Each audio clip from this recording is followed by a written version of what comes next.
Hi, and welcome to this live reading from Santa Got Run Over by a Vampire by Carrie Pulkinen, and this is presented by Itsy Bitsy Book Bits.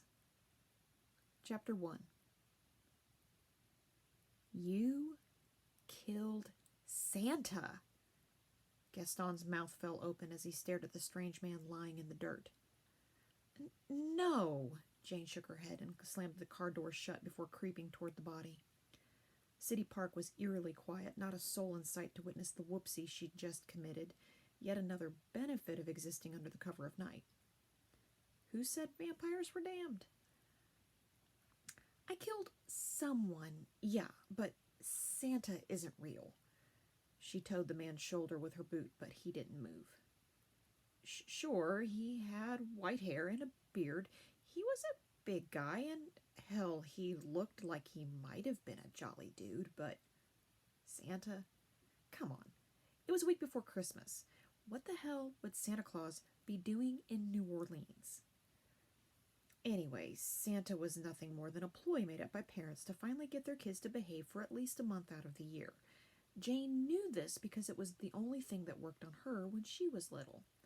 Tell a 6-year-old Santa wouldn't bring her a pony and she'd eat her damn broccoli. Brussels sprouts, too. Gaston gently shut the passenger door of Genevieve, his beloved Maserati Quattro Porte, and ran his hand over the dent in the hood. I forget just how young you are, ma chérie. Santa Claus is most definitely real. I've known him since I was a wee tot. Jane scoffed. This had to be the tallest of tall tales she'd ever heard from the ancient vampire. It was just like Gaston to blow off a possible manslaughter charge with a joke. Right, you know Santa, and I'm the Easter Bunny. The Easter Bunny is a fae who chooses to take the form of a rabbit to honor Estere, the goddess of spring. Santa assumes a human form. She gaped at Gaston, trying to decide if he was yanking her chain, but he looked as serious as could be. He wore his dark hair pulled back in a band at the nape of his neck, and his ice-blue eyes were calculating, cutting between the dead man and Jane. The muscles in his jaw were tense, which meant he was grinding his teeth, which meant, for like the third time since she'd met the man, he was actually concerned about a situation. In fact, he hadn't said a word about the damage she'd done to Genevieve, and he loved that car more than he loved Cuervo-tainted O-negative. Well, shit. You're not kidding, are you? I never kid about the fae. She looked at the dead guy, tilting her head as the reality sank in. Oh my goat cheese pizza, I killed Santa? And holy crap, Santa's real! Well, Santa was real until she ran him over. She had so many questions, but she put a pin in it. Right now, she had a body to dispose of. Jane Devereaux would not be charged with murder. Wait. Santa's a fae? Aren't they immortal? Gaston's brow furrowed. Every being has a weakness. Much like a stake to the heart can kill a vampire, it appears being run over by a sports car will be the end of this fae.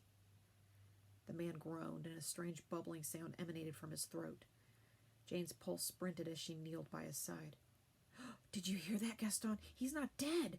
I'm not the girl who single-handedly destroyed the nation's most precious holiday. This was just her luck, wasn't it? She'd begged Gaston for months to let her drive his Maserati. Ethan got to drive it, so why not her? And he'd finally given in. But the first time she got behind the wheel, she lost control and plowed into the park, running over Santa Claus, of all people. Gaston stood behind her, so she had to crane her neck to look at him. Clasping his hands behind his back, he shook his head and made a tisking sound. Asher will be along any minute now. You've got to turn him before the Reaper arrives. Turn him? Oh, hell no.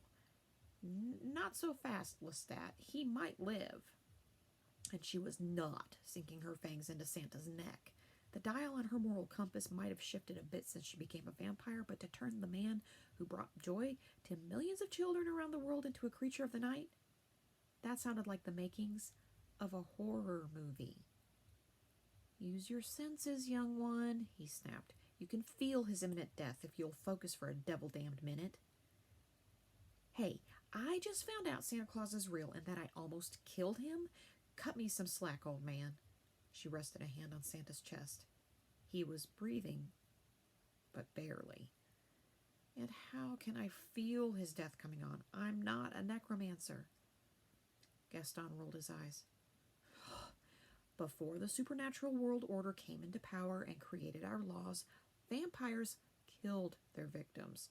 We drained them to the cusp of death, stopping just before the heart ceased to beat. Sensing that cusp is an innate part of you, an instinct. I can feel it from here. Focus, Jane, for once in your undead life. She bared her fangs and hissed at the old-as-dirt vampire, but he didn't even flinch. Fine, I'll focus, but you don't have to be such a meanie pants about it. It's not like I did this on purpose.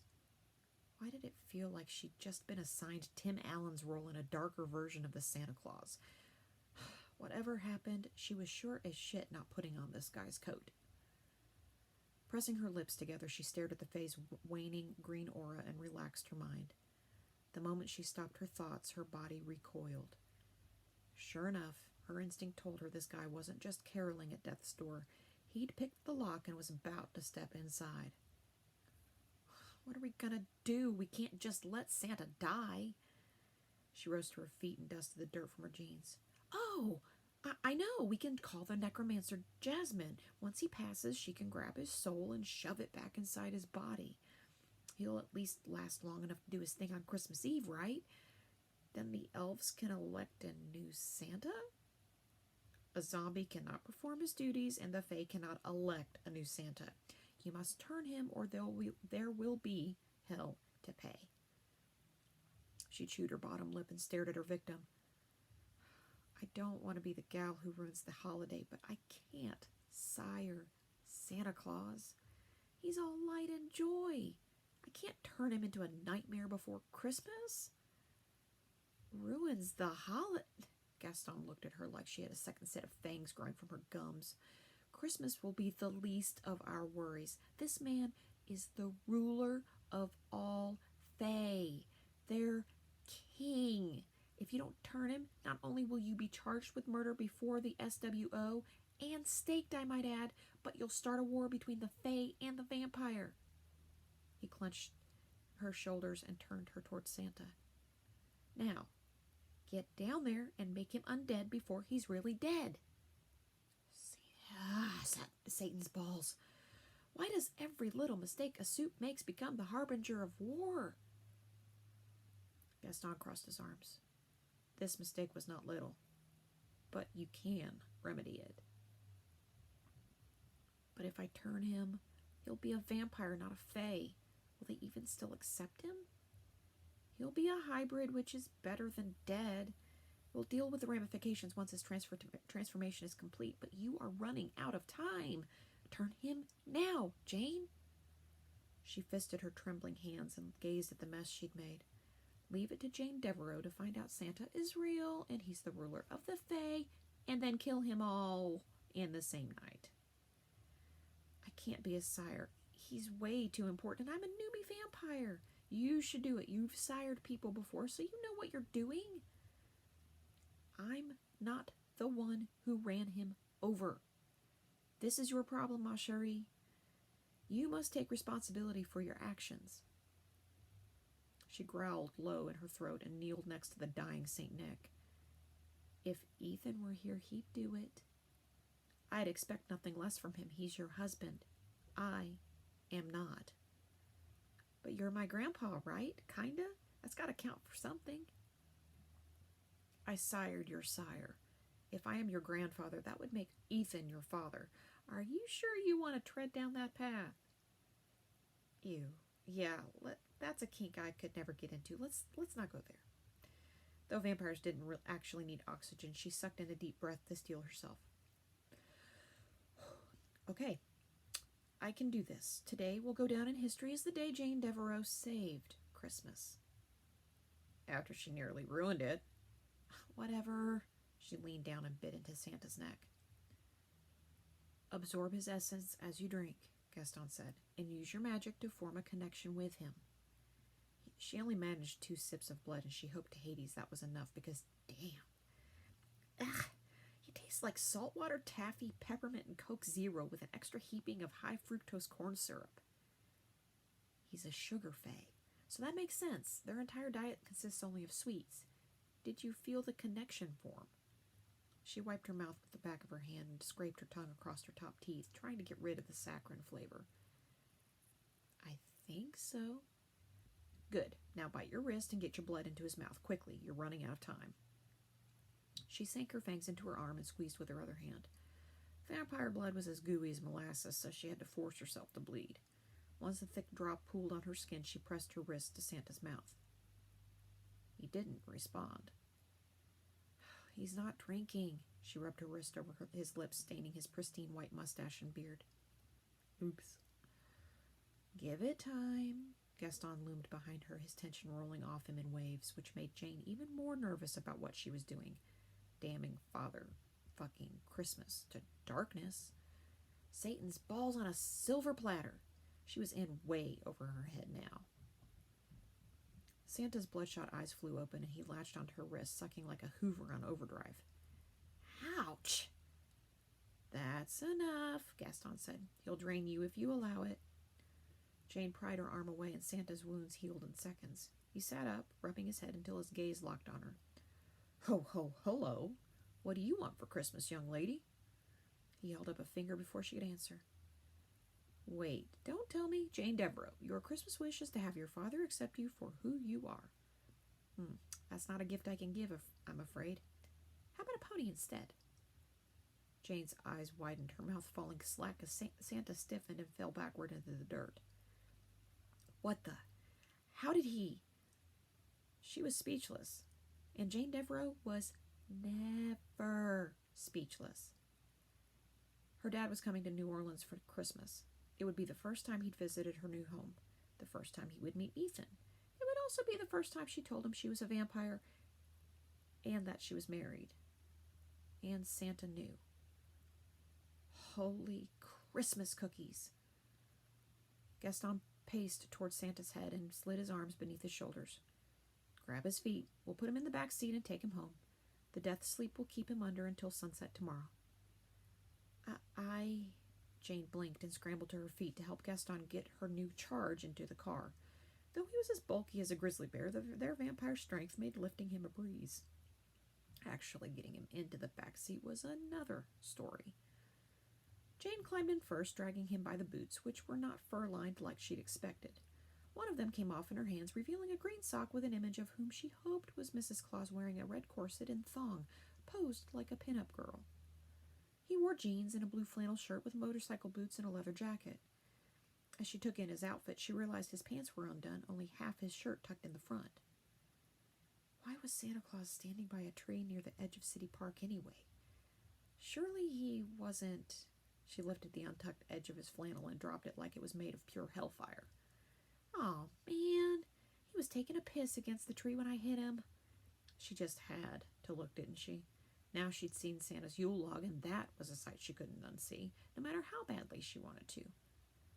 This is so not how I imagined Father Christmas. He's off duty. Gaston shoved him the rest of the way in and closed the door, banging it against his head. Good thing he's unconscious. She slipped his boot back on his foot and moved to climb into the front seat. He could deal with his own zipper when he woke up. She wasn't getting anywhere near his candy cane. Oh no, ma chérie. Gaston wagged a finger at her. You're not riding with me. You can't expect me to trek home in these heels, Jane gestured toward her stilettos. These boots were not made for walking. He laughed. You're not walking. You're riding.